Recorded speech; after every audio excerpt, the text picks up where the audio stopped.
कि मेरी ऊंचाइयों को देखकर आज आप खुश तो बहुत होते हो, कहते हो वाह क्या बात है, वाह क्या बात है।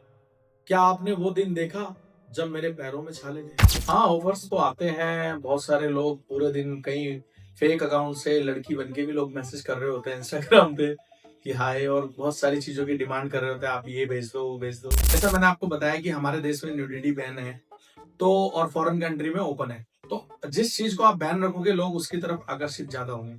तो इसी से रीच बढ़ रही है, लोग बार बार वीडियो देख रहे हैं तो वायरल हो रहे हैं। ये सिर्फ कुछ नहीं, लोगों तक अपनी वीडियोस पहुंचाना, कैसे हम लोगों तक पहुंच सकते हैं, और बहुत अच्छी डील्स इनको मिल जाती है, फॉरेन ट्रिप्स मिल जाती है, और जैसा मैंने बताया स्लीपिंग पिल्स भी मिल जाती है। नमस्कार, स्वागत आप सभी का डायवेक्स की इंटायर टीम के साथ। बात करेंगे सबसे पहले फेयर हॉकर्स के बारे में। Fair hawkers is one of the best site जहां पर आप जाके अपने टिकट्स बुक कर सकते हैं और ज्यादा से ज्यादा एंजॉय कर सकते हैं। कैसे? क्योंकि आपको मिलेगा अच्छा डिस्काउंट भी। आप जहां जिस डेस्टिनेशन पे जाना चाहते हैं उसके लिए वहां आसानी से अपना टिकट बुक करा सकते हैं और साथ साथ अगर आप एक जेट फ्लाइट अपने लिए बुक करना चाहते हैं, यानी कि प्राइवेट जेट्स बुक करना चाहते हैं, तब भी आप आसानी से वहां जाके बुक कर सकते हैं। तो जुड़े रहिए आप अपने डायवेक्स इंटायर टीम के साथ, क्योंकि अब बारी है आज के पॉडकास्ट को ओपन करने की। आज ओपन करने के लिए हमारे साथ एक ऐसे एंकर हैं जो अलग अलग वैरायटी में काम करते हैं। काफी वैरायटीज हैं उसके चेहरे में, एक लुक में, और जब वो अपनी परफॉर्मेंस करते हैं तब वो गुत्थी बनते हैं, कभी केजरीवाल बनते हैं, कभी वो अलग अलग गेटअप लेके आपके दिल पे छा जाते हैं। जी हाँ, हम बात कर रहे हैं एंकर शिवेन राणा की। शिवेन राणा, स्वागत है आपका हमारे शो में। कैसा लगा यहाँ आके? Thank you very much. आप सभी का दिल से धन्यवाद। मुझे बहुत अच्छा लगा। आज मैं इतने टाइम बाद आपसे रूबरू हो रहा हूँ और मिलने का मौका मिला और आपसे बात करने का। Thank you sir, all team. Great. तो शिवेन, मेरी तरफ भी देख लो यार, कोई टेंशन नहीं है। जी, आप कैमरे को इतना प्यार कर रहे हो कि मेरी तरफ देखना ही भूल गए। नहीं ऐसा नहीं है, प्यार सभी के लिए बराबर है। तो शिवेन, ये इंडस्ट्री में जब आए आप, तो कैसे आपको लगा कि आप जब काम करने के लिए एक उम्र हुई, आप बाहर निकले पढ़ाई के बाद, तो कैसा माहौल था? और पारिवारिक स्थिति में किस तरीके से आपने पहली बार जो है कॉर्पोरेट सेक्टर में या नौकरी करी, या कैसे आप एक प्रोफेशनली कमाने वाले इंसान बने? देखो, इंडस्ट्री का तो ऐसा है कि आप काम करते हैं और आप पैसे कमाते हैं, लेकिन वहाँ आने के लिए आपके पास एक ज़रिया होना चाहिए। और मैं कहीं न कहीं इस चीज़ के बीच में डेस्टिनी को भी मानता हूँ कि जो होता है वो लिखा होता है। मैं एक अच्छी एमएनसी में काम कर रहा था, अचानक वो मेरी जॉब चली गई। मुझे बड़ा दुःख हुआ कि वो जॉब बहुत अच्छी थी और मुझे लगता था कि बहुत अच्छा है, और मैं उस जॉब के जाने के बाद रो रहा था बाहर खड़ा होके कि यार मेरी जॉब चली गई और इतनी अच्छी नौकरी शायद मुझे नहीं मिल सकती। फिर मुझे ध्यान आया कि यार मेरे पास इतने लोग आते हैं इवेंट लाइन के, क्यों ना मैं इवेंट्स में ट्राई करूँ एज़ एन एंकर प्रोफाइल। तो एक दिन मुझे याद आया कि एक अमित माथुर मेरे ऑफ़िस आए थे, तो मैंने उनको डायरेक्ट कॉल किया कि सर मुझे एंकर बनना है। तो माथुर जी ने मेरा स्वागत किया कि आओ आप मिलो मुझसे, मैं मिला। उन्होंने बोला कि मैं आपको एंकर क्यों बनाऊँ? देखो सर, इस इंडस्ट्री में ना एंकर बनना बड़ी बात नहीं है, एंकर बन के रहना बड़ी बात है। जितना मुश्किल एंकर बनना है, उतना ही बन के रहना, क्योंकि जब आप एक बार इस इंडस्ट्री में आ जाओगे, तो इसके अलावा आप कुछ और नहीं कर पाओगे। सीधा-सा ये है कि आप देखते हैं कि एक प्रमोटर, पहले वो प्रमोटिंग काम करता है जिसमें 500, 700, 800, ₹1000 मिलते हैं।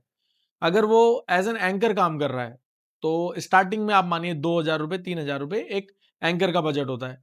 अब जिस बंदे ने 3 इवेंट्स कर लिए ₹3000 के, वो भी एज़ एन एंकर प्रोफाइल, वो कभी प्रमोटर नहीं बन सकता फिर। और उतना ही मुश्किल है एंकर बन के रहना, क्योंकि सर्वाइव करने के लिए आपके पास इतने क्लाइंट नहीं होते, इतना काम नहीं होता है स्टार्टिंग में, और लोगों के पास होता है जिनके वो आप पे कट रख के, कमीशन रख के काम देते हैं, तो आप काम करते हैं। लेकिन उस टाइम आप बहुत मेहनत कर रहे होते हैं और आपके लिए बजट मैटर नहीं करता, आपके लिए काम मैटर करता है।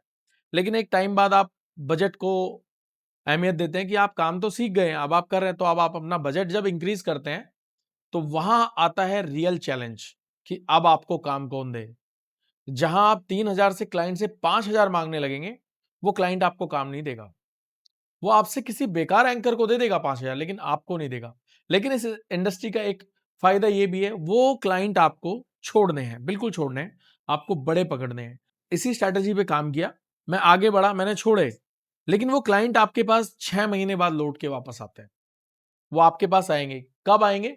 अगर आपके काम में दम हो। तो ऐसे ही बढ़ते-बढ़ते मैं इस इंडस्ट्री में आगे पहुँचा और आज यहाँ हूँ, आपके साथ हूँ। आज बैठा हूँ और बहुत अच्छा काम है मेरे पास इंडस्ट्री में। मैं ईश्वर का बड़ा आभारी हूँ कि भई मुझ पे दया दृष्टि है। मैं देख रहा हूँ मुझसे अच्छे एंकर, मुझसे गुड लुकिंग एंकर, बहुत अच्छी पर्सनैलिटी है जिनकी, वो मुझसे कम में काम कर रहे हैं। तो कहीं न कहीं इसमें डेस्टिनी का भी हाथ है। नहीं, गुड लुकिंग तो आप वैसे भी हैं, ऐसी बात नहीं है। Thank you sir. आप तो महान हैं, नो डाउट। लेकिन इस मामले में जैसे कहते हैं कि दूसरों को आपने बोल दिया कि वो स्मार्ट है और अपने आप को फट से कह दिया कि मेरे से ज़्यादा स्मार्ट है। लेकिन लुक और कर्मा, इन दोनों में से बेहतर आप किसको चूज़ करते हैं? लुक या कर्मा? क्योंकि कर्मा और लुक तो आदमी का चेंज होगा ही होगा। लेकिन आप क्या सोचते हैं? सर, मेहनत तो हर इंसान कर रहा है। आप देखिए रोड पे एक मज़दूर काम कर रहा है, क्या वो मेहनत नहीं कर रहा है? लेकिन वो एक एंकर नहीं बन सकता। तो मेहनत के साथ मेहनत हर इंसान कर रहा है। आप देखते हैं इतनी बड़ी-बड़ी मूवीज़ बनती है। बैक स्टेज के पीछे एक एक्टर के आने से पहले वो कितनी मेहनत होती है, लाखों करोड़ों रुपए खर्च होते हैं। उसके बाद स्टेज पे दिखता कौन? सिर्फ़ एक एक्टर। तो मेहनत तो सब कर रहे हैं, लेकिन कौन दिख रहा है ये भी एक बड़ा मैटर है। करता है कि आप कैसे हो, आप किस फ़ील्ड पे काम कर रहे हो, वो दिखाना। अपने काम से सीखना, ये बहुत ज़रूरी है। तो आपको लगता है कि ये एक्टर, एंकर और ये प्रोफ़ेशनली जो लोग दिखते हैं, वो लोग ज़्यादा सक्सेसफुल हो जाते हैं बाकायदा कि बैक स्टेज पे काम करने वाले लोग जो होते हैं इंडस्ट्री में, ख़ास तौर पे इवेंट इंडस्ट्री में? सर, इवेंट इंडस्ट्री के अगर आप बैक स्टेज की बात करें तो कई बार आप ऐसा मान सकते हैं कि बैक स्टेज वाले पैसे ज़्यादा कमा रहे होते हैं, एक सामने वाले से। अगर आप मानिए किसी सेटअप पे हैं, तो एंकर की फ़ीस आप 10,000 से लेके 1 लाख, 2 लाख, 5 लाख तक। लेकिन उसके पीछे जो सेटअप लगा है, वो 10 लाख, 20 लाख, 50 लाख तक भी कमा सकता है। लेकिन दिखाई कौन देता है? वो स्टेज पर परफ़ॉर्म करने वाला आर्टिस्ट। तो ये एक चेहरा जो आपका पहचाना जाता है, वो एक आर्टिस्ट का पहचाना जाता है, ना कि बैक स्टेज वाले का। बैक स्टेज पे जो काम करते हैं, आप कह रहे हैं कि वो ज़्यादा कमा लेते हैं। कई बार कमा लेते हैं, मैंने बताया जैसे कि उनका प्रोडक्शन है, वो कमा रहे हैं। लेकिन बैक स्टेज पर आप देख रहे हैं स्पॉट बॉयज़ हैं, एंटायर टीम है, कैमरा टीम है, शायद वो नहीं कमा पाते उतना और उनको मेहनत भी बहुत ज़्यादा करनी पड़ती है। लेकिन जो फ्रंट पे है, वो सिर्फ़ अपनी स्किल्स, टैलेंट और एक्टिंग के दम पे उनसे ज़्यादा पैसे कमाते हैं। आपने कहीं पे सीखने की कोशिश करी जब आपको ऐसा लगा कि अब मैं एंकरिंग शुरू कर चुका हूँ, आपको एक राह मिल चुकी थी, हुआ? मैं मानता हूँ मेरे साथ आपने काम किया, मैंने आपको काफ़ी राह दिखाई, लेकिन उसके बावजूद भी उसको लगा आपको कि अब मुझे कहीं और जाके कुछ सीखने की ज़रूरत है एक्स्ट्रा, एक्स्ट्रा कुछ सीखूँ? हाँ सर, मेरी ना एक खुद से रही है कि देखो आपको आपको लोग सिर्फ़ रास्ता दिखा सकते हैं, मेहनत आपको करनी है। मैंने खुद से सीखा कि मैंने मेरे 3 उसूल मैंने हमेशा फ़ॉलो किए इस इंडस्ट्री में, किसी इवेंट को करने के बाद। तो मैं अगले इवेंट के लिए हमेशा ये सोच के जाता था कि इस इवेंट में मैंने क्या नहीं किया, जो मैं अगले इवेंट में करूँगा। मैं इससे अच्छा और क्या कर सकता था, जो मैंने यहाँ नहीं किया? मैं अगली बार नया क्या दूँगा? बस मैंने इन 3 पॉलिसीज़ पे काम किया और इंडस्ट्री को समझा और मेहनत की। मेरा सफ़र ₹500 से स्टार्ट हुआ था सर, जो आपने पहला अमाउंट मुझे दिया था। मैं बड़ा प्राउडली बोल सकता हूँ कि मैंने पहला इवेंट ₹500 में किया और उसकी कॉस्ट ज़्यादा थी लेकिन मुझे ₹500 मिले और वो पहला दिन था, जिस दिन मेरा बर्थडे भी था और मैंने उसी दिन शुरुआत की। अमित माथुर जी ने मुझे वो स्टेज दिया और पहले ही दिन इन्होंने 10 एंकर वहाँ पे लगाए थे और मैं एक पहला एंकर था, जिसका उसी दिन न्यूज़पेपर में कटिंग आया था। मैं जानता हूँ वो दिन बहुत ही लकी था, शिवेन राणा जी के लिए क्योंकि इनका एकमात्र एक फ़ोटो जो है, हिंदुस्तान टाइम्स में आ गया था। उस दिन कैसा लगा था? उस दिन बड़ा अच्छा लगा, प्राउडली फ़ील हुआ कि भई मैंने पहली बार माइक पकड़ा है, स्टेज जॉइन किया है और मेरे साथ मैंने जैसे बोला कि डेस्टिनी बड़ा काम करती है। ये क्या मेहनत तो वहाँ 10 एंकरों ने भी की थी। हुँ। मुझसे अच्छा किया था और वो एक्सपीरियंस भी थे। मैं फ्रेशर था। लेकिन कहीं न कहीं डेस्टिनी भी इसमें आपका साथ देती है।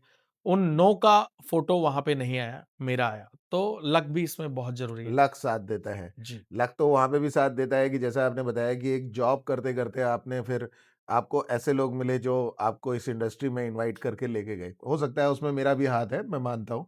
लेकिन जब आपने खुद अपना काम करना शुरू किया शिवेन जी, तो क्या-क्या चीज़ों का आपने ध्यान रखा? मोटा-मोटा अगर कहें कि क्लाइंट से डील करते वक़्त, आप किन बातों का ध्यान रखते हैं? मैं क्लाइंट से बात करते हुए सबसे पहले उनसे पूछता हूँ उनकी बेसिक रिक्वायरमेंट क्या है? उनका इवेंट फ्लो क्या है? बहुत से लोग होते हैं वो सिर्फ़ आपसे पूछते हैं आपका बजट क्या है? मेरे अपने नज़रिए से मैं उस क्लाइंट को एंटरटेन ही नहीं करता, जिसको सिर्फ़ बजट से मैटर है क्योंकि उसको सिर्फ़ पैसे से मतलब है, अपने काम से नहीं। आपको एंकर 2000, 3000, 5000 में मिल जाएगा। 50,000 वाला भी एंकर वही काम करेगा, लेकिन कहीं न कहीं फ़र्क है कि वो 5000 पे काम कर रहा है और वो 50,000 पे, क्योंकि उसका एक्सपीरियंस है, उसको काम करने का तरीका है। और मुझसे बहुत सारे मेरे पास डेली कम से कम 5 से 7 इंक्वायरी होती है। जिस क्लाइंट ने मुझसे पूछ लिया कि व्हाट इज़ योर बजट? तो मैं समझ जाता हूँ कि उसको काम नहीं चाहिए, उसको सिर्फ़ पैसे चाहिए कि कम में कौन करके जा रहा है, बस।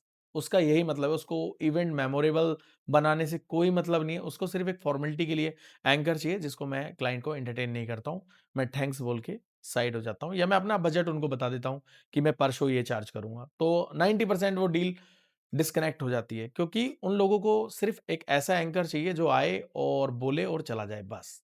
तो मेरा जो मोट्टो रहता है, मैं उस इवेंट को यादगार बनाने की कोशिश करता हूँ और मैं चाहता हूँ कि उस इवेंट से मुझे 10 रेफरेंस आएँ। जैसे लास्ट सीज़न मैंने कुछ इवेंट्स किए, मैंने 4 टू 5 वेडिंग्स की, जिनके थ्रू सेम ही सीज़न में मेरे पास 5 से 7 इंक्वायरी थी और जो क्लोज़ हुई और मैं करके आया। और अभी रेफरेंसेस आ रहे हैं बहुत लोगों के। और अच्छा, जब आप किसी फैमिली का काम कर देते हैं, उनको आप अपनी मेहनत दिखा देते हैं और लोग आपके काम को समझ जाते हैं, तो वो आपसे बजट नहीं पूछते हैं, वो आपसे पूछते हैं आपकी अवेलेबिलिटी है, आप बताइए क्या चार्ज करेंगे? हाँ, थोड़ा बहुत नेगोशिएशन करते हैं क्लाइंट, लेकिन वो डील क्लोज़ हो जाती है। ये जो क्लोज़ डील्स के साथ-साथ जो ऐसे भी मैंने सुना है और देखा भी है, पर्सनली भी मैं जानता ही हूँ, कि आपको कई ऐसे शोज़ भी मिले जो दर-बदर मतलब जैसे 3 या 4 साल जिसका पहला बर्थडे भी आपने बनाया, उसका छठा बर्थडे भी आपने बनाया। तो ऐसे क्लाइंट्स जो होते हैं, वो किस लेवल से मतलब पसंद करते हैं आपका काम? सर, एक कंपनी है, एमएनसी कंपनी है मैनलिफ्ट, ये हुँ। जर्मन बेस्ड कंपनी है। इंडिया में ये रन आउट करते हैं जितनी भी बड़ी टॉप मोस्ट लिफ्ट्स होती हैं, ये पूरे पैन इंडिया में अपनी लिफ्ट रेंटेड का काम है। जो मतलब कई डॉलर्स में जाके उनका होता है लिफ्ट्स का, उनसे बड़ी कंपनी इंडिया में नहीं है। उनके लिए मैं पिछले 4 साल से दिवाली का इवेंट कर रहा हूँ और वो सिर्फ़ मुझे ही बुलाते हैं और कोई एंकर नहीं। बजट के लिए उनके पास ऑप्शन बहुत है कम में आने वाले, लेकिन वो चाहते हैं कि मैं ही उनका होस्ट करूँ। या तो उनको मेरा काम पसंद है या मेरे साथ एक पर्सनल रिलेशन है। वैसे मैं कहूँ तो पर्सनल रिलेशन इस इंडस्ट्री में नहीं चलता है, क्योंकि ये इंडस्ट्री टैलेंट की है। तो टैलेंट बेस पे वो मुझे हर बार बुलाते हैं और मैं पिछले 4 साल से उनका इवेंट कर रहा हूँ। किसी गर्ल्स के साथ जब आप कॉम्बो में काम करते हैं, जो 2 एंकर्स यानी कि एक मेल और एक फीमेल खड़े होते हैं, तो ये आरोप लगता है मर्द पे कि भई वो जो है लड़कियों को बोलने नहीं देते। हाँ, अक्सर ऐसा होता है, लेकिन मैंने बहुत सारे इवेंट्स किए हैं फीमेल एंकर के साथ। मैं पहला मौका ही उनको देता हूँ कि आप कीजिए, आप अपना बेस्ट दीजिए, उसके बाद मैं आऊँगा। और मैंने बहुत सारे इवेंट्स पे काम किया है और बहुत लोगों के नहीं बनते आपसी थॉट्स, लेकिन मेरा हर इवेंट पे जितनी भी फीमेल एंकर्स ने मेरे साथ काम किया, करीब-करीब सभी के साथ अच्छा एक्सपीरियंस रहा है। शिवेन जी, अगला सवाल मेरा थोड़ा हटके है। लोग आज की डेट में एंकर बनने के मूड में रहते हैं और पैसे खर्च करने के भी मूड में भी रहते हैं। लेकिन कई लोग एंकरिंग सिखा रहे हैं और मैं जहाँ तक जानता हूँ ऐसा एंकर बनना, anchor is one of the key part कहाँ से उठाना है शो को, कहाँ गिराना है, कैसे मोमेंट्स पे चलना है, ये चीज़ समझाना किसी और को, है ना? तो ये बहुत मुश्किल वाला काम है। क्या आपको लगता है कि इतना आसान है किसी को एंकरिंग सिखाना? ये आपका जो सवाल है ना सर, ये बहुत इम्पोर्टेंट है। आजकल मेरे पास ना बहुत से नए लोग मैसेज करते हैं मेरे इंस्टाग्राम पे, मुझे कॉल करते हैं कि सर मुझे एंकर बनना है। तो मैंने कई लोगों को बोला यार मैं ये सब नहीं सिखाता हूँ, और बहुत सारे लोग हैं जो सिखा रहे हैं, वो बोलते हैं सर हमें सिखा रहे हैं। अच्छा, एक बड़ा फ़नी मोमेंट हुआ, मुझको एक फीमेल ने कॉल किया कि सर एक मैडम हैं, वो मुझे ₹99 में एंकर बना रहे हैं कि आप मेरा ना ये ले लो और साइट पे जाके ₹99 से रजिस्टर्ड करो, हम आपको एंकर बना देंगे। तो मैंने उससे पूछा आपने लिया? कहती हाँ सर। मैंने आप एंकर बन पाए? कहती नहीं सर। पहले तो खुद से आप एक सवाल करो, क्या आप ₹99 में एंकर बन सकते हो? दूसरी बात, आप एंकरिंग को क्या समझते हैं? रट्टाफिकेशन? ये रट्टाफिकेशन नहीं है, ये टैलेंट है, स्किल्स है। वो आप में अंदर होती है, आपने डेवलप करनी होती है सिर्फ़। आपको कोई सिखा सकता है रट्टाफिकेशन कि आपको ऐसे बोलना है, ये बोलना है। आप एआई से स्क्रिप्ट बना सकते हैं, लेकिन ये स्क्रिप्ट बेस्ड नहीं है। क्योंकि ये लाइव इवेंट है। लाइव इवेंट में सब कुछ लाइव होता है। अगर आप सिर्फ़ स्क्रिप्ट के अकॉर्डिंग चलेंगे तो आप कभी शो ही नहीं कर पाएँगे। आप फ़ेल हो जाएँगे क्योंकि यहाँ टाइमिंग, बॉन्डिंग बहुत सारी चीज़ें अलग-अलग टाइम पे हो जाती हैं जो आपके टाइम से नहीं चलती। इवन आप कॉर्पोरेट इवेंट की बात करें, उसमें भी टाइमली चीज़ें नहीं चलती क्योंकि ये इंडिया है, इंडिया में हमेशा चीज़ें आगे-पीछे होती रहती हैं। तो सबसे पहले मैं उन्हीं लोगों से ये कहना चाहूँगा कि भाई पहले तो ये ₹99 में एंकरिंग सिखाना बंद कर दो। कुछ लोगों ने बिज़नेस बना लिया है पैसे कमाने का। कोई कह रहा है मैं ₹10,000 में आपको एंकर बना दूँगा। तो पहली बात ये है कि आप ऐसे एंकर कभी नहीं बन सकते, चाहे आप ₹1,00,000 दे के बनो। वो सिर्फ़ आपको बता सकते हैं। एंकर बनने के लिए आपको अपने अंदर से स्किल डेवलप करनी है, वो खुद होगी। मैंने बहुत सारे लोग देखे जिन्होंने बहुत सारे एंकर से कोर्स किया, आज कहाँ हैं वो? घर बैठे हैं या उनके पास काम नहीं है या वो सीनियर एंकर को मैसेज कर रहे हैं, सर कोई काम हो तो बताओ। अगर आपको काम ऐसे माँगना पड़ रहा है तो मुझे नहीं लगता कि आप एंकर हैं। लोग आपके पास आ रहे हैं तो आप एंकर हैं। क्योंकि आपकी एक फेस वैल्यू है, आपको काम करना आता है। यानी कि वो लोग सिर्फ़ बना रहे हैं, अपने पैसे कमा रहे हैं। ₹10,000 में एंकर बना रहे हैं, कोई घर पे सिखा रहा है, कोई टूर पे ले जा रहा है। तो सिर्फ़ वो कर क्या रहा है? अपने फ़ेम को बेच रहा है। वो खुद फ़ेमस है, तो आप लोग उससे कनेक्ट हो जाते हैं, इन्फ्लुएंस हो जाते हैं। वो कहते हैं, "आओ मैं सिखा दूँगा, पैसे दे दो।" ऐसे तो हर साल आप देख रहे हैं मास कॉम के स्टूडेंट, कई लाख स्टूडेंट कोर्स करके मास कॉम का कंप्लीट करते हैं और उसके बाद वो किसी कॉल सेंटर में होते हैं, कहीं और नौकरी कर रहे होते हैं, इस फ़ील्ड से हट जाते हैं। ऐसा क्यों? क्योंकि हमारे देश में कुछ लिमिटेड न्यूज़ चैनल हैं। उस न्यूज़ चैनल में नौकरियाँ कितनी हैं? आजकल ये सोशल मीडिया से चलो यूट्यूब और ये बहुत सारे प्लेटफ़ॉर्म्स आ गए हैं, तो लोग कर पा रहे हैं। लेकिन उससे पहले क्या? अगर आप पीछे जाएँ सन 2000 के आस-पास, तो मैंने बहुत सारे ऐसे मास कॉम के लोग देखे हैं, जो कहीं कॉल सेंटर में नौकरी कर रहे हैं या अपना बिज़नेस कर रहे हैं, इस लाइन में है ही नहीं। लोग छोड़ना नहीं चाहते, सीखना चाहते हैं, लेकिन जब उनको ऑप्शन ही नहीं मिलेगा तो वो क्या करेंगे सर? कुछ नहीं। तो मैं सभी लोगों से यही रिक्वेस्ट करूँगा जिन तक भी ये पॉडकास्ट जा रहा है, कि ऐसे लोगों से दूर रहें, अपने आप को बचाएँ, जो आपको ₹99 में या ₹10,000 में एंकर बना रहे हैं। तो ये सब फेक है, इनसे बच के रहें और अपनी स्किल डेवलप करें। मैंने कहीं कोर्स नहीं किया, कुछ नहीं सीखा, सिर्फ़ अपनी स्किल डेवलप की और आज मैं एंकर हूँ आपके सामने और बहुत अच्छा काम कर रहा हूँ। हाँ, एक प्लेटफ़ॉर्म आपको चाहिए, उस प्रोफ़ाइल को बनाने के लिए आपको प्लेटफ़ॉर्म चाहिए, तो थोड़ा बहुत आपको आना चाहिए। बस मैं यही कहना चाहूँगा कि अगर आपको एक अच्छा एंकर बनना है, तो आपको काम करने का तरीका आना चाहिए और ये इंडस्ट्री लाइव है और लाइव में कट नहीं होता। ये फ़िल्म नहीं है कट, रोल, एक्शन, अगेन ये नहीं होता। यहाँ लाइव है तो सिर्फ़ लाइव है। जो आपने बोल दिया वही है, वो कट नहीं होगा। तो आप सोचिए क्या आप सच में एंकर बन सकते हैं, वो स्किल्स आप में है, तो ही इस इंडस्ट्री में आएँ। मोस्ट वेलकम है आपका, लेकिन इसमें ये बात सच है और अभी मैंने 2 दिन पहले एक वीडियो देखा, एक एंकर बोल रही है कि मेरा एक स्टूडेंट आज लाखों रुपए चार्ज कर रहा है, ₹50,000। मैंने उन मैडम की प्रोफाइल देखी, उनका प्रोफाइल देख के खुद लग रहा है कि वो ₹5,000 की एंकर हैं, उससे ऊपर नहीं। ना तो उनके काम में दम है, ना कुछ, लेकिन वो लोगों को बना रही है और जो लोग नहीं जानते वो बन रहे हैं, उनको पैसे दे रहे हैं। तो ये एक बिज़नेस है जो लोगों ने आजकल चालू कर दिया है पैसे कमाने का। अगर यकीन मानिए, अगर उनके पास इतना ही अच्छा काम होता, तो क्या वो 5,000 में एंकर बना रहे होते? मुझे नहीं लगता नहीं बना रहे होते। अगर आप मुझसे कहें कि भाई आप एंकरिंग सिखाओ, मुझे ₹1,00,000 ले लो और आप एंकर बनाओ, मैं मना कर दूँगा। क्योंकि सिखाने में बहुत कुछ एनर्जीज़ जाती हैं, बहुत सारी चीज़ें जाती हैं और मुझे नहीं लगता कि मैं इतने कम पैसे में किसी को एंकर बनाऊँगा।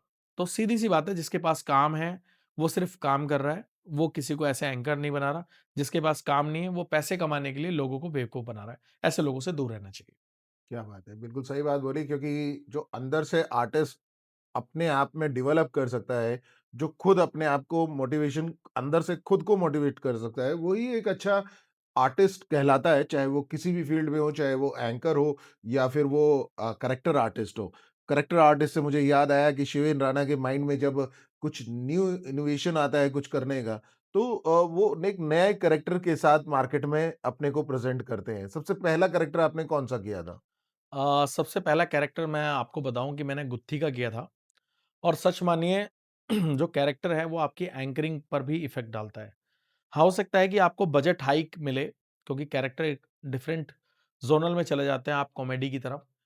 लेकिन जब मैंने उस गेटअप को लिया और उसको मैं परफ़ॉर्म कर रहा क्योंकि वही जो मैंने बताया कि एक स्क्रिप्ट के अकॉर्डिंग, मैंने जो प्लानिंग की थी वो स्क्रिप्ट के अकॉर्डिंग की थी और सक्सेस हुई? वो सर वो सक्सेस हुई? जाके वहाँ फ़ेल हो गई।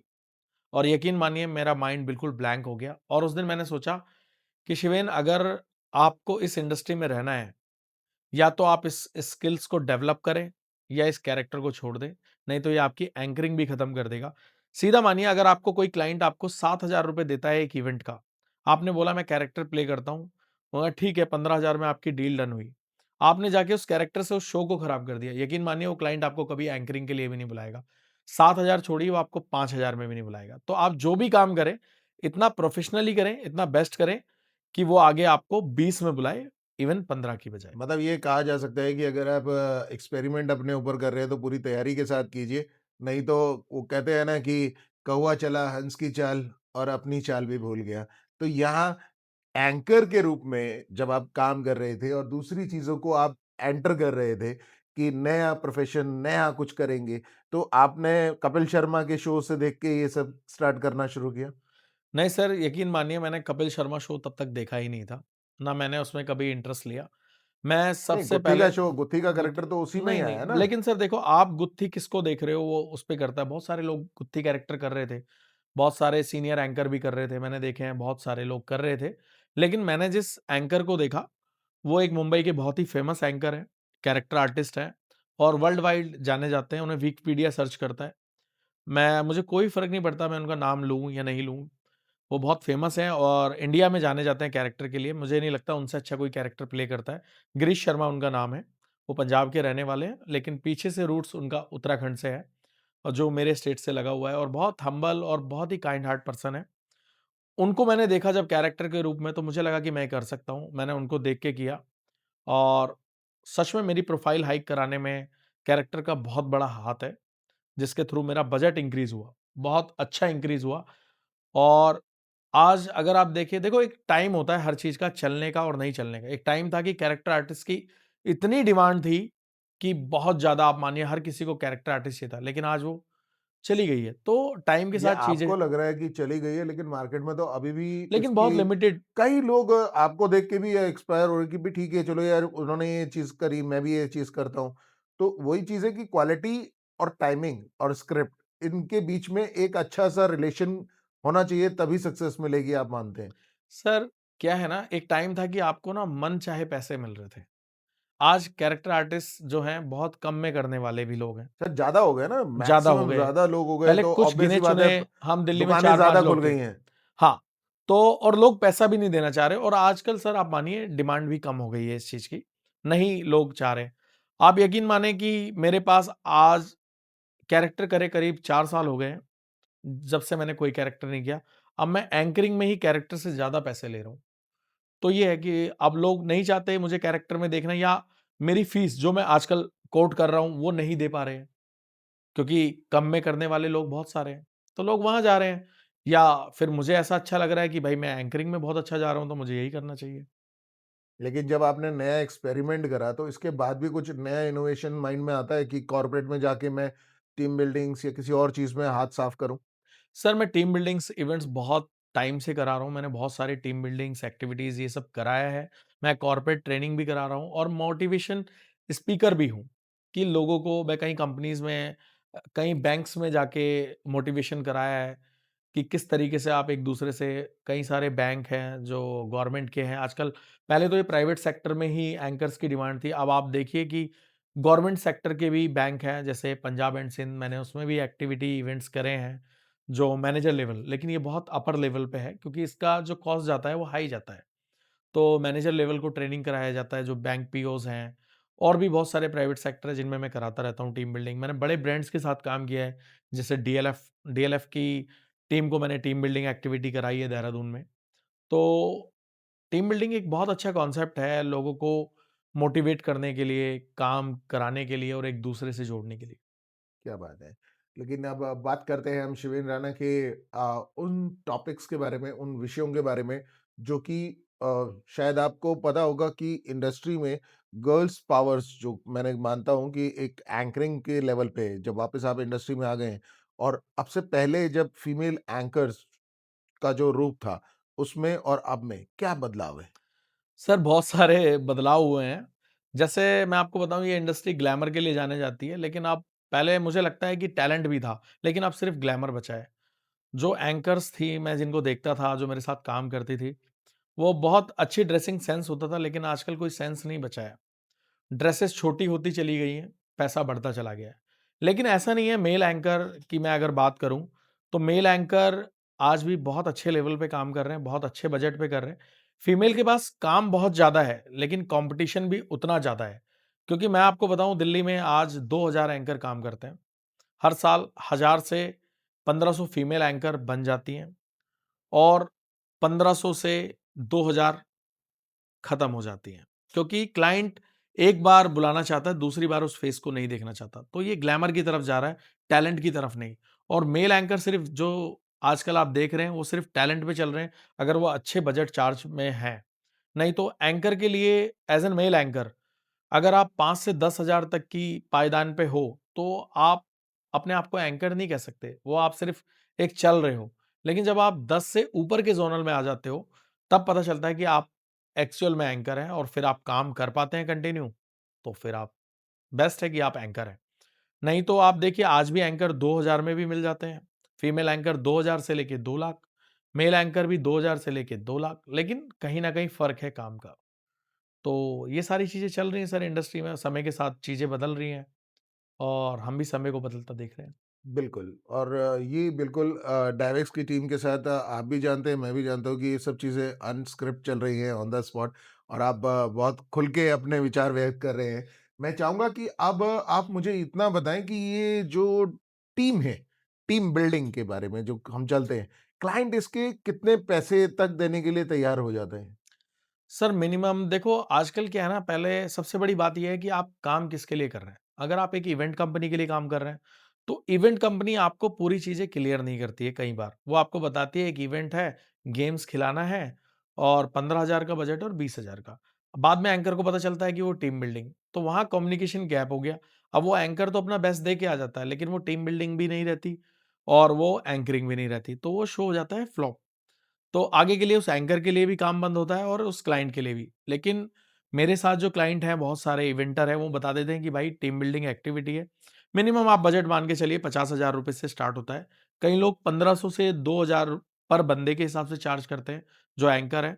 तो मान के चलिए, अगर मेरे पास कोई इवेंट आता है कि भाई हमें 40 से 50 लोगों की टीम बिल्डिंग करानी है, तो नॉमिनल गेम्स के साथ, जो एक नॉमिनल टीम बिल्डिंग एक्टिविटी है, उसके साथ 50,000 रुपए कॉस्ट दिया जाता है। उसके बाद वो गेम्स कैसे प्लान कर रहे हैं, उन्हें किस तरह के गेम्स खेलने हैं, उसके बाद बजट बढ़ता चला जाता है। इस तरीके से आजकल टीम बिल्डिंग का है। बाद आप जितना शक्कर डालेंगे उतना ही मीठा होगा। मैं ऐसे भी टीम बिल्डिंग एंकर्स को जानता हूँ, जो बहुत बड़े लेवल पे काम कर रहे हैं, 10-10 लाख रुपए एक शो का ले रहे हैं। लेकिन उनके जो गेम्स हैं, वो उस लेवल के हैं, जो आप देख के शॉक्ड हो जाएँगे। वो एमएनसीज़ कंपनी को करा रहे हैं। आपने कभी इमेजिन किया होगा कि एक पूरी लाइन से आग लगी हुई है और वो पूरी टीम अब उस आग पे चल के जाएगी और उनके पैर भी नहीं जलेंगे।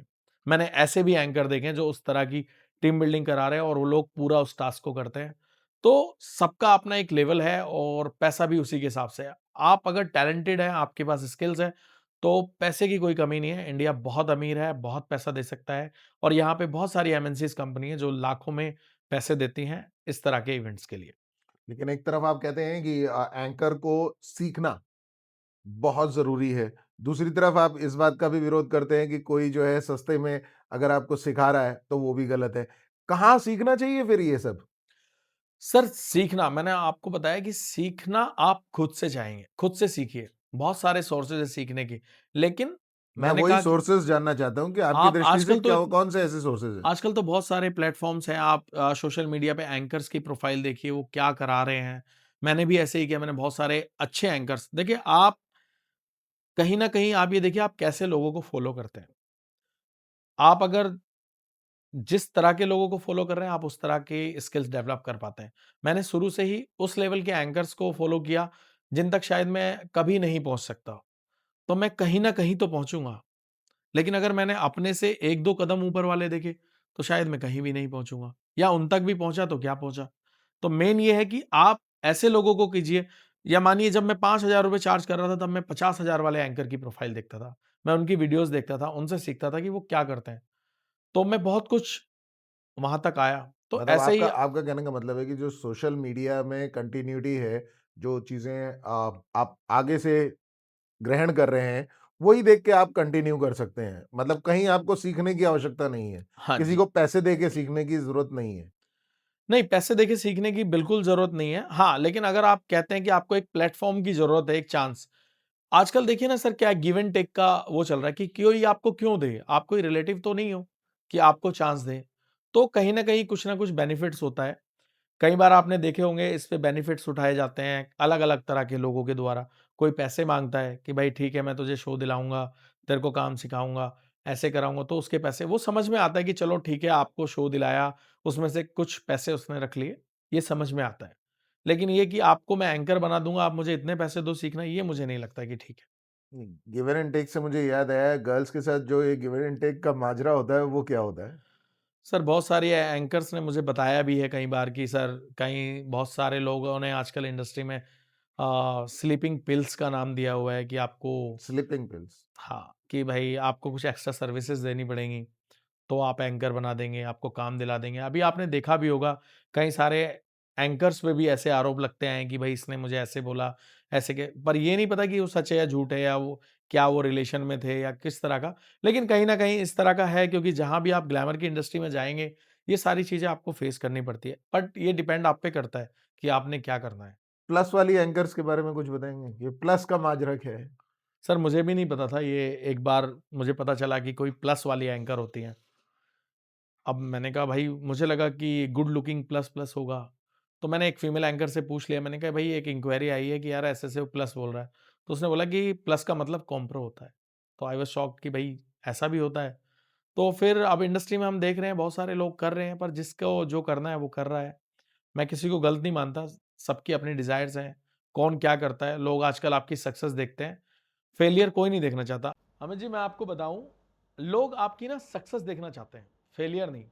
अगर शिवेन राणा आज बहुत फेमस हो गया है और बहुत अच्छा है, तो लोग कहेंगे वाह यार क्या बात है। अगर शिवेन राणा फेमस नहीं है, बेकार है, मगर बहुत अच्छा इंसान है, बहुत कुछ है, तो लोग आपको इज्जत नहीं देंगे। तो इस पे एक कहावत है कि मेरी ऊंचाइयों को देखकर आज आप खुश तो बहुत होते हो, कहते हो वाह क्या बात है, वाह क्या बात है। क्या आपने वो दिन देखा जब मेरे पैरों में छाले थे? समझ रहे हैं सर? सर, मैं ये बहुत अच्छी तरह समझता हूँ, क्योंकि ये छाले जब मैंने ही उस पे उसको सही करा और उसको आगे निकाल के आगे लेकर आया। लेकिन जब मुझे आप मिले थे, तब आप एक स्पॉट बॉय का रोल अदा कर रहे थे। ठीक है? वहाँ की इंडस्ट्री कैसी थी? कितने लोग वहाँ पर आते थे? उनके बारे में बताइएगा। सर, जब मैं अमित जी से पहली बार मिला, मैं एक प्रोडक्शन हाउस में फ्लोर मैनेजर था। फ्लोर मैनेजर का काम मैं बता देता हूँ। लाइटिंग कैसे करना है, सारी चीज़ें मैनेज करना है, एंकर्स का खाना और उनके लिए क्या-क्या फैसिलिटीज़ हैं, प्रोडक्शन में कितने लोग हैं, मतलब एवरीथिंग। जो भी वहाँ प्रोडक्शन में काम होगा, जो बिल बनेगा या जो भी खर्चा है, वो सारा मुझे रिपोर्ट करना होता था ऑफ़िस को। एक नॉमिनल सी सैलरी पे मैं काम करता था वहाँ। और वहाँ डेली एंकर्स आते थे, अपने ऑडिशन देते थे और जाते थे। कई सारे सेलिब्रिटी एंकर आते थे। वहाँ हम एवी शूट करते थे। अच्छा, जॉब्स में वहाँ क्या होता था कि लोग ना बॉस को खुश करने के चक्कर में रहते थे। हम्म। और मैंने देखा है इन ऑफिसों में, जो भी हमारे मीडिया लाइन के होते हैं, यहाँ पे कई बार बैक ऑफिस में बता रहा हूँ मैं, आपका काम मैटर नहीं करता, आपकी चाटुकारिता काम करती है। अगर आप बॉस को खुश रख रहे हो, उसकी जी हजूरी कर रहे हो, चाहे आप काम कैसा भी करो, डजेंट मैटर, आप चलोगे। आप टैलेंटेड हो, अगर आप नहीं कर रहे हो, तो वो दूसरा वाला बंदा वो इतना भर देगा कि वो आप अपनी जॉब पे सरवाइव नहीं कर पाओगे। मेरे साथ भी ऐसा ही हुआ कुछ वहाँ पे। कई लोग थे ऐसे, जबकि मैं वहाँ ऐसा बंदा था जो 15 दिन में सब कुछ सीख गया था। इस बात के लिए मेरे बॉस ने मुझे अप्रिशिएट भी किया कि भाई इतनी जल्दी तुमने काम सीख लिया। लेकिन कहते हैं ना कहीं वो बैक बिचिंग काम कर जाती है। आप एक ही आदमी को रोज़ एक कहानी सुनाओगे कि वो ये कर रहा था, वो ये कर रहा था, तो कहीं ना कहीं उसको लगता है। तो उन्होंने ऐसे ही मैनिपुलेट किया और वो जॉब मेरी चली गई। मुझे बड़ा दुख हुआ कि यार ये भी एक बहुत अच्छी जॉब थी और चली गई। बट लेकिन किस्मत शिवेन, ने ये सोचा इसको था। कहते हैं ना कि ऊपर वाले ने आपके लिए कुछ अच्छा सोचा था, तो वो अच्छा आपको मिलना ही मिलना है। लेकिन उसके साथ साथ आपके भी कर्म ऐसे रहे, इस पे दो राय नहीं है। मैं इस बात की गारंटी लेने को तैयार हूँ ऑन कैमरा कि शिवेन ने अपनी मेहनत के दम पे अपना स्थान प्राप्त किया है इवेंट इंडस्ट्री में, और मुझे इस पे प्राउड भी है। So thank you. अब बात करते हैं हम खुल के। ये जो इंडस्ट्री में गर्ल्स से तुलना वाली बात होती है, जब एक अच्छा एंकर खड़ा होकर परफॉर्म करता है तो उसको गर्ल्स का सामना करना है, और गर्ल्स की प्रोफाइल जब सामने आती है तब क्लाइंट की प्रतिक्रिया कितने परसेंट तक बॉयज के साथ रह जाती है? सर यकीन मानिए मेरे साथ जो एक्सपीरियंस हुआ है, मैंने जितने भी शोज़ किए हैं फीमेल एंकर के साथ, क्लाइंट ने कई बार फीमेल एंकर के मुंह पे बोल दिया है कि शिवेन जी इवेंट आप पे है और फीमेल एंकर सिर्फ ग्लैमर के लिए है और सिर्फ डेमो के लिए आपने करना है। मैं मोस्टली डेस्टिनेशन वेडिंग्स कर रहा हूँ आजकल और कॉर्पोरेट इवेंट्स। डेस्टिनेशन वेडिंग्स में कई बार मुझे फीमेल एंकर मिली है जिन्होंने, क्लाइंट ने साफ बोला कि भैया ये इवेंट आप पे है, ये सिर्फ साथ में है। और कई ऐसी डेस्टिनेशन वेडिंग है कि जहाँ से फीमेल को हटा दिया गया है और मुझे अर्जेंट बेस पे बुलाया गया है कि आपने काम करना है। क्योंकि आप सिर्फ एंकरिंग करना, सिर्फ बोलना एंकरिंग नहीं है। मैंने जैसा कहा स्किल्स भी आपको डेवलप आनी चाहिए। आप लोग देखते हैं बहुत से लोगों ने क्या सोच बनाया हुआ है कि यार इसकी इंग्लिश बहुत अच्छी है, हम्म। बस इंग्लिश। लेकिन यार आप यकीन मानिए 40,000 रुपए की नौकरी करने वाला एक एम्प्लॉय जो कॉल सेंटर में काम कर रहा है, उसकी इंग्लिश बहुत अच्छी होती है। वो क्यों नहीं एक दिन के 50,000 रुपए ले रहा है और वो पूरे महीने काम कर रहा है। तो ये काम स्किल्स का है। आपने कपिल शर्मा को भी देखा होगा, उन्होंने एक बार स्पोर्ट बॉय की एक वीडियो वायरल हुई थी जिसमें वो डांट रहा होता है उसको इंग्लिश में, तो कपिल शर्मा उसको आके समझाता है कि भाई उसकी इंग्लिश नहीं है तो तू ऐसे बोल रहा है, तो मेरे पास भी इंग्लिश नहीं है। तो ये इंडस्ट्री टैलेंट की है, कोई इंग्लिश की नहीं है। हाँ, आप कॉर्पोरेट इवेंट कर रहे हो, इंग्लिश है तो आपके लिए ये एक स्किल्स है कि ठीक है आपको एक लैंग्वेज आती है, आप थोड़ा अच्छा कर सकते हो। इसका मतलब ये नहीं कि आप कॉर्पोरेट इवेंट नहीं कर सकते। माँ के चलिए ये सारा खेल सिर्फ टैलेंट का है और कुछ नहीं है। अगर आप में टैलेंट है तो आप काम करोगे। आपकी इंग्लिश अच्छी है या नहीं है, डजेंट मैटर। लेकिन अगर इंग्लिश वाले जो कम्युनिकेशन लेवल पे देखा जाए, तो बेस्ट एंकर अवार्ड जब लिखा जाता है तो उसे हिंदी में अगर उच्चारण करना होगा तो क्या करेंगे? सर बेस्ट एंकर का मतलब, यानी एंकर का मतलब ही होता है मंच संचालक।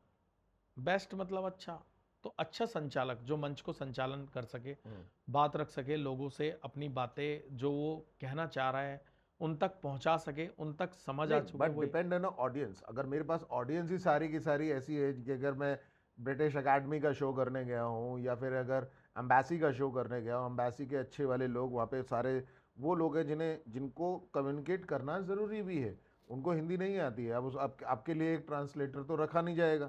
आप एंकर हैं, आप हिंदी और इंग्लिश की भाषा में अगर आपकी पकड़ बहुत बहुत अच्छी है, तब आपकी पहचान और अच्छी उभर के सामने आती है। तो क्या स्किल बढ़ाने के लिए शिवेन राणा ने अपने ऊपर इंग्लिश पे काम किया? जी, बिल्कुल, मैं डेली काम कर रहा हूँ। ऐसा नहीं है, मैं हर दिन कुछ ना कुछ सीख रहा हूँ और सीखने की कोई उम्र नहीं होती। आप सीखते हैं, आप भी हर चीज़ सीखते हैं। आज मैं यहाँ आप लोगों के साथ बैठा हूँ, मैं आपसे भी बहुत कुछ सीख रहा हूँ। तो सीखता इंसान हर जगह है, हर किसी से है, हर वक़्त है।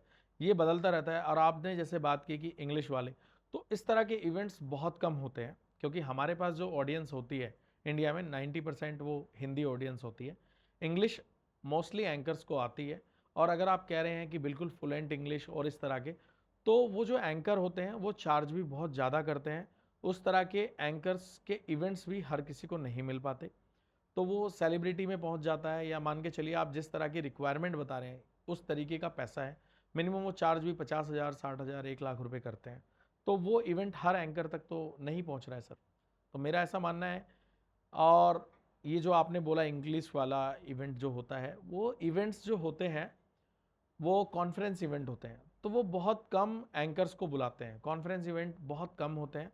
मोस्टली उन्हीं के लोग उसको करते हैं क्योंकि उनको प्रोडक्ट की नॉलेज होती है। वहाँ एंकर सिर्फ अनाउंसमेंट के लिए होता है या वेलकमिंग के लिए होता है, उससे ज़्यादा नहीं होता है। ओके। तो ये तो रही बात आज शिवेन राणा के साथ, लेकिन जाने से पहले आपके साथ चार सवाल बड़े खतरनाक मेरे माइंड में है, और मैं चारों के चारों एक साथ तो नहीं पूछूंगा, थोड़ा रुक के पूछूंगा। शिवेन जी, सवाल तो बहुत सारे थे, लेकिन एक सवाल जो पहला निकल के मन में आता है वो आता है कि एंकर मेल फीमेल समझ में आता था, लेकिन अब जो है ट्रांसजेंडर्स वाले जो एंकर्स हैं वो भी एंट्री कर चुके हैं, तो उनके विषय में क्या कहेंगे? सर इनके विषय में ये कहेंगे, देखो अभी जो थर्ड जेंडर की आप बात कर रहे हैं, अगर कहीं ना कहीं हम देखें ना उसमें गलती हमारी है। हमने उन लोगों को जगह दी कहाँ है? समाज ने। ना तो हमने उन्हें एजुकेशन में जगह दी, ना समाज में इज्जत दी, अगर आपके सामने ही आप देखते होंगे कई बार ऐसे लोग जा रहे होते हैं, उन पे फप्तियाँ कसते हैं, उल्टा-सीधा बोलते हैं, तो हमने ही उनको दूर रखा सोसाइटी से। लेकिन अगर वो आ रहे हैं इंडस्ट्री में तो अपने टैलेंट से आ रहे हैं और अच्छा कर रहे हैं। कुछ लोग हैं जो जिनको मैं जानता हूँ, लेकिन वो अपने आप को कहीं न कहीं हाइड रखते हैं। जबकि आज उन्हें जीने के बहुत सारे राइट्स भी मिले हैं, नौकरियों में भी मिले हैं। जब भारत सरकार इतना सब कुछ कर रही है, तो मुझे लगता है हमें भी उनको अपनाना चाहिए और उनके साथ काम करना चाहिए। और मैं कई सारे ऐसे एंकर्स को जानता हूँ, जो इस तरह के हैं और आज मार्केट में अच्छा काम कर रहे हैं। तो वहाँ लोग उनके टैलेंट को देख रहे हैं, ना कि उनके जेंडर को। और अच्छा है, समाज में सभी को ग्रो करना चाहिए, कोई भी पिछड़ा नहीं रहना चाहिए, सभी को आगे मिलके बढ़ना चाहिए। लेकिन फिर से वही बात आती है कि जहाँ पर हम ट्रांसजेंडर्स की बात करते हैं, गर्ल्स की बात करते हैं, वहाँ बॉयज़ को कैसे भूल सकते हैं? बॉयज़ भी क्या आपको लगता है कि काम पाने के लिए किसी भी हद तक जाते हैं? सर बॉयज़ का ये तो आपने भी देखा होगा, बहुत सारे सोशल मीडियाज़ और बहुत सारे स्टोरीज़ आपने देखी होंगी बॉलीवुड से रिलेटेड ही। ये सब तो सर कॉमन है। मैंने जैसा आपको बोला कि आपने क्या करना है डिपेंड्स ऑन यू, ये आप पे डिपेंड करता है। अब आप कैसे कर रहे हैं ये आपने देखना है, मगर ये सारी चीज़ें चलती आ हो रही रहा है हैं। अभी इंडस्ट्री में ऐसे भी हाँ, लोग चल रहा हैं? है सर, बहुत चल रहा है। कभी भी आप इस चीज़ के एग्ज़ाम्पल कुछ दे सकते हैं? एग्ज़ाम्पल्स मैं किसी का नाम तो नहीं लेना चाहूँगा, लेकिन सभी लोगों को पता ही है कि आजकल बहुत सारे जो ट्रांसजेंडर्स हैं या इस तरह के लोग हैं, वो इंडस्ट्री में आए दिन कुछ ना कुछ घटनाएँ आती रहती हैं, बॉलीवुड की तरफ से। हमारी जो इवेंट इंडस्ट्री है, वो थोड़ी छोटी है, तो इसमें ये ज़्यादा चीज़ें नहीं हैं अभी। लेकिन कई लोगों ने इस तरह के काम यहाँ भी चालू किए हुए हैं, लेकिन क्या है कि सभी लोग बोलना नहीं चाहते इस पे। तो शिवेन जी अगला सवाल मेरा थोड़ा हटके है। ये हटके सवाल थोड़ा इसलिए क्योंकि यहाँ पर कुछ सच्चाइयाँ आपको पेश करनी होंगी कि कैसे एक बिकनी एंकर या फिर बिकनी वाली ड्रेस में आप काम करते हो और माइक बिकनी यानी कि टू पीस है ना? ये टू पीस वाली एंकर्स क्या हो क्या रहा है आज की इंडस्ट्री को? सर, ये सब एक इन्फ्लुएंसिंग करना, लोगों को दिखाना, जैसा मैंने आपको बताया कि हमारे देश में न्यूडिटी बैन है, तो और फॉरेन कंट्री में ओपन है। तो जिस चीज़ को आप बैन रखोगे, लोग उसकी तरफ आकर्षित ज़्यादा होंगे। तो इसी से रीच बढ़ रही है, लोग बार-बार वीडियो देख रहे हैं, तो वायरल हो रहे हैं। ये सिर्फ़ कुछ नहीं, लोगों तक अपनी वीडियोज़ पहुँचाना, कैसे हम लोगों तक पहुँच सकते हैं और बहुत अच्छी डील्स इनको मिल जाती है, फॉरेन ट्रिप्स मिल जाती है और जैसा मैंने बताया स्लीपिंग पिल्स भी मिल ही जाती है। ये स्लीपिंग पिल्स को आपने दूसरी बार बोला है, इसमें होता क्या है बेसिकली? सर, इसमें सब कुछ होता है जो हम नहीं बता सकते, वो सारा होता है और यही सब है सर। मतलब एक डील, काम भी मिलेगा, पैसा भी मिलेगा, बट आपको क्लाइंट्स को हैप्पी करना है, जी। हर तरीके क्लाइंट से। को या जो डील आपको दे रहा है उसको हैप्पी करना है। यही समझ आता है क्योंकि मुझे नहीं लगता कि बिकिनी से एंकरिंग हो रही है या पैंटी से एंकरिंग हो रही है। वहाँ एंकरिंग तो एक स्टेज के लिए है ना सर। ये तो एक ड्रेस है स्विमिंग करने के लिए। आप स्विमिंग करो, समझ में आता है, लेकिन आप इस तरह के कर रहे हो तो मुझे नहीं लगता कि ये एंकरिंग है। कहीं न कहीं ये हमारी इंडस्ट्री में धब्बे की तरह है, जो इसको एक न्यूडिटी की तरफ ले जा रहा है और जो हमारा कल्चर भी नहीं है। ठीक है, आप अपना फैशन दिखा रहे हैं, सब कुछ कर रहे हो, लेकिन वो भी एक दायरे में होना चाहिए। जो इसकी वजह से क्या है कि कई फैमिलीज़ की जो फीमेल एंकर्स हैं, जो लड़कियाँ काम कर रही हैं, इस इंडस्ट्री में आना चाह रही हैं, तो उनके माँ-बाप कहीं न कहीं इस सब चीज़ों को देख के इस इंडस्ट्री से दूरी बनाते हैं और इन लोगों को अच्छा नहीं माना जाता इस इंडस्ट्री में। और आप देख रहे हो बहुत सारे एंकर्स के डिवोर्स हो जाते हैं बहुत जल्दी। शादी हुई नहीं कि डिवोर्स पहले हो जाता है। तो कहीं न कहीं ये सारी चीज़ें भी कारण है। शिवेन जी अब सवाल थोड़ा पर्सनल वाला होगा, थोड़ा हटके। ये लाइफ में आगे आपने जो कहते हैं कि लाइफ पार्टनर जब मिल जाता है तब आगे कुछ अच्छा हो जाता है, तो आपको तो काफ़ी ऑफ़र आते होंगे। हाँ, ऑफ़र्स तो आते हैं, बहुत सारे लोग पूरे दिन कई फ़ेक अकाउंट से लड़की बन के भी लोग मैसेज कर रहे होते हैं इंस्टाग्राम पे कि हाय और बहुत सारी चीज़ों की डिमांड कर रहे होते हैं, आप ये भेज दो, वो भेज दो। और मुझे पता है बहुत सारे फ़ेक प्रोफ़ाइल्स हैं और कई बार लड़कियाँ भी हैं जो इस प्रोफ़ाइल को देखने के बाद इंटरेस्ट आते हैं, कई लोगों के ऑफ़र भी आते हैं कि शादी कर लो, ऐसा भी है। लेकिन जब गुत्थी बन के जाते हैं, कहीं पर भी, तब अंदर तो साक्षात एक लड़का ही होता है। हुँ। तब वहाँ एक्सपीरियंस कैसा रहता है? सर जब मैं उस कैरेक्टर में होता था, जब मैं ये काम कर रहा था, तो मैं आप यकीन मानिए मैं उस कैरेक्टर में होता था। मेरे अंदर वही आवाज़, वही सब चीज़ें अपने आप ऑटोमैटिक आ जाती है, क्योंकि जो आप काम कर रहे हो अगर आप उसमें अपना 100% नहीं दे रहे तो मुझे नहीं लगता वो काम हो सकता है। तो मैं उस कैरेक्टर को उसी कैरेक्टर में निभाता था। कई बार ऐसा हुआ है मेरे साथ कि मैंने गेटअप लिया हुआ है और लोगों को पता ही नहीं चला कि सच में लड़का है या लड़की। मेरा गेटअप इतना अच्छा आता था। एक बार एक बंदे से मैंने कहा कि भाई माइक ला दे, तो स्पॉट बॉय था वो, तो मुझसे कह रहा है वो मैडम कहाँ से आए हो आप? तो ऐसे भी वाक़ये हुए हैं। कई बार मैं एक लास्ट टाइम इवेंट कर रहा था नैनीताल में, एक कॉर्पोरेट इवेंट था एप्शन कंपनी का। तो वहाँ पे मैं जब गेटअप में था, तो मैं अपने क्लाइंट के साथ बात कर रहा था गेटअप में, तो उनकी वाइफ़ बैठी हुई देख रही थी कि कोई लड़की मेरे हस्बैंड के साथ है। उसके बाद मैं चेंज करके आया तो उनकी वाइफ़ उनसे पूछ रही थी कि ये लड़की कौन थी? तो उन्होंने बोला अरे वो लड़की नहीं थी, वो शिवेन था। तो उनको यकीन ही नहीं था कि वो शिवेन था। फिर उसके बाद मैं आया तो मैंने उनसे पूछा उन्होंने मुझसे पूछा कि अरे शिवेन वो लड़की के गेटअप में आप थे? मैंने कहा यस मैम मैं ही था। कह रही यार मुझे लगा ही नहीं कि आप थे वो, बिल्कुल ऐसा गेटअप आ रहा था आपका, मुझे लगा ये किसी लड़की से बात कर रहे हैं। लेकिन मैंने कहा शिवेन ऐसा इसके नहीं। साथ-साथ जब गर्ल्स बनने का मौका मिला तो आपने कई नेताओं का रूप भी धारण किया। तो उसमें मेन मुद्दा था कि हमारे केजरीवाल साहब का। तो अगर थोड़ा-सा उनकी आवाज़ का एक सैंपल अदर से आ जाए तो कैसा रहेगा? सर क्या होता है कि जब आप किसी कैरेक्टर में होते हैं, हुँ, हुँ। तो आप यकीन मानिए अगर आप मिमिक्री की बात कर रहे हैं, मिमिक्री और एक कैरेक्टर में बड़ा डिफरेंस है। जो आवाज़ निकालने वाला होता है वो कैरेक्टर आर्टिस्ट नहीं होता है। कैरेक्टर जो वो दिख रहा है आपको वो होता है। जब उस कैरेक्टर में बंदा बोलता है तो कहीं न कहीं कहते हैं एक आप उससे मिलते हैं, कुछ डेस्टिनी उससे मिला देती है। कहीं न कहीं वॉइस आपकी मॉड्यूल हो जा जाती है, उसके साथ मिल जाती है। जैसे अगर मैं आपको केजरीवाल की आवाज़ अब निकालूँगा विदाउट गेटअप तो शायद इतनी अच्छी ना लगे, लेकिन अगर मैं कैरेक्टर में हूँ, तो वो बहुत अच्छी लगेगी। तो इस तरह से होता है। आप जैसे मैं आपको दिखा रहा हूँ, एक इरफ़ान खान जी की आवाज़ मैं आपको निकाल के दिखाता हूँ एग्ज़ाम्पल नहीं के तो तौर आप पे। इरफ़ान तो अभी लग ही नहीं रहे हैं ना? हाँ, आप नहीं अपनी लग बात को दोनों तरफ से कवर कैसे कर सकते हैं? आप कह रहे हो कि करैक्टर में आना और मैंने आपसे पूछा कि केजरीवाल की आवाज़। तो डिपेंड करता है द टोन्स इज़ योर। अगर आप मुझसे कहेंगे कि एज़ अ ब्रदर कि आप शाहरुख खान की आवाज़ निकाल दो, मैं निकाल दूँगा। आप कहेंगे अमरीश पुरी की आवाज़ निकाल दो, मैं निकाल दूँगा। This is my talent. Sir if योurs says you are the perfect with the only one voice is Irfan Khan, but I want Kejriwal साहब क्योंकि वो चीज़ आप प्रोफेशनली करते हैं और उसी से मज़ा आता है। कैरेक्टर और मिमिक्री में बहुत फ़र्क है सर।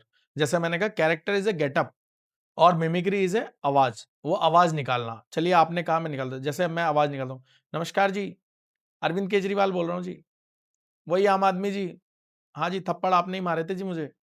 तो आपने ये सुना लेकिन कहीं न कहीं आपको वो मज़ा नहीं आएगा। लेकिन अगर मैं इसी गेटअप में होऊँगा तो आपको और अच्छा लगेगा ये और कहीं न कहीं मेरी वॉइस भी आपको और अच्छी लगेगी। मैं सिर्फ़ ये बताना चाह रहा था। अब जैसे इरफ़ान खान के कैरेक्टर के लिए मैं एक लॉन्ग सूट पहन लूँ, गले में रिबन डाल लूँ, उस तरीके से जैसे वो रहते थे, कर्ली हेयर मेरे हैं, तो कहीं न कहीं और ज़्यादा अच्छी लगेगी। लेकिन अगर मैं अभी भी बोलूँगा तो थोड़ा ना अच्छा लगे। जैसे क्या भैया गुरु ऐसा है, हम देंगे तुमको 2 एलईडी बल्ब।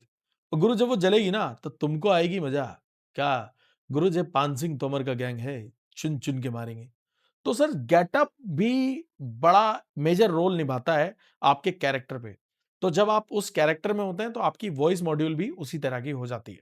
क्या बात है! तो मैंने थोड़ा कठिन सा सवाल पूछा, उन्होंने बड़े आसानी के साथ उसे थोड़ा-सा तोड़-मरोड़ के सॉलिड पेश कर दिया। Great boss! लेकिन मैं चाहूँगा कि अब आप अपने फ्यूचर में 10 साल बाद अपने आप को कहाँ देखते हैं इवेंट इंडस्ट्री में? सर देखिए ज़िंदगी का तो कोई भरोसा नहीं है, आज है, कल है, नहीं है। अब मैं कई बार मेरी बात होती है क्लाइंट्स मुझसे आप यकीन मानिए मुझसे फरवरी की डेट्स बुक हो चुकी हैं। कल का तो भरोसा नहीं है क्योंकि आजकल की जो ज़िंदगी लाइफ़ चल रही है, लेकिन हम वो इवेंट भी बुक कर रहे हैं।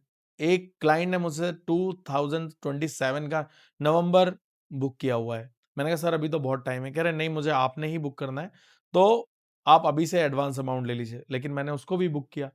तो यही है सर कि आपकी डिमांड है तो आप जाएँगे, नहीं है तो कोई बात नहीं, बहुत सारे ऑप्शंस हैं, लोग काम करने वाले और कर रहे हैं। तो 10 साल बाद सर मैं अपने आप को मैंने कुछ सोचा हुआ है कि मैं क्या करूँगा, उस पे प्लानिंग चल रही है। देखो सक्सेस होना ना होना, मैंने कहा डेस्टिनी बड़ा इम्पोर्टेंट रोल निभाती है आपकी लाइफ में। उसने क्या सोचा है, बाकी अभी तो मैं फिलहाल एंकरिंग में हूँ और बहुत खुश हूँ और अभी इसी को कंटिन्यू करूँगा। ठीक। तो खुश रहना और ईमानदारी से अपना काम करना, यही एक फ़लसफ़ा देते हैं आज शिवेन राणा। सबको, उन लोगों को भी जो नए लोग इंडस्ट्री में आ रहे हैं और उनको ये की गाइड करते हैं कि कभी भी, कहीं पे भी पैसे देके एंकरिंग ना ही सीखें तो बेहतर है। और जितना आप सीख सकते हैं, आज मीडिया में इतनी तमाम चीज़ें हैं, जिन्हें देख के आप अंदाज़ा लगा सकते हैं कि आप उसमें कितने निपुण हो पाएँगे। जी हाँ, देखिए, समझिए और ज़्यादा से ज़्यादा अच्छा करने की कोशिश कीजिए, चाहे आप किसी भी फ़ील्ड में हो। डायवेक्स की एंटायर टीम के साथ अब हम शिवेन राणा जी से लेते हैं विदा। उम्मीद करते हैं कि अगली बार जब शिवेन राणा से हम मुलाकात करेंगे, तो वो किसी अलग एक नए मकाम पे पहुँच चुके होंगे। डायवेक्स की एंटायर टीम के साथ आपसे सिर्फ़ एक ही रिक्वेस्ट है कि आप लाइक कीजिए, सब्सक्राइब कीजिए और शेयर करना बिल्कुल मत भूलिएगा, क्योंकि हम लोग बहुत मेहनत से आप सभी के लिए नए-नए आर्टिस्ट ढूँढ के लेकर आते हैं। और आज शिवेन राणा जी, आप सबका, आपका बहुत-बहुत दिल से धन्यवाद यहाँ पर आने के लिए और उम्मीद करते हैं कि आप हैप्पी होंगे। जाने से पहले कोई एक मंत्रा सबके लिए।